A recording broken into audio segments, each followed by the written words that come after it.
Welcome to Kenton's videos. Enjoy the video. You begin by removing laces and insoles so you can access seams. This prevents water trapping. Dampen the magic eraser slightly, too wet and it disintegrates, too dry and it won't lift grime. Once done, gently scrub scuffed rubber and painted midsoles with light pressure because the eraser's microabrasives remove marks without harsh chemicals. Make sure to rotate to a clean face as it soils. This maintains effectiveness and avoids redepositing dirt back onto the shoe. You now tackle tougher spots by concentrating on the stain and applying slightly firmer strokes. The eraser works by abrasion, breaking the bond between dirt and surface. If grease or satin stains persist, add a drop of dish soap to the damp eraser.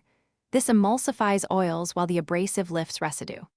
Once the stain is gone, make sure to rinse the area with a damp cloth and blot immediately, because removing residue prevents rings and helps the material dry evenly.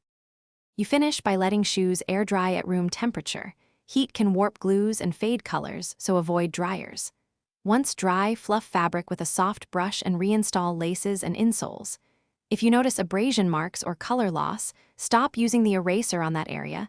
This indicates the material is sensitive. Instead, switch to a gentler cleaner or a color restorer made for leather or fabric.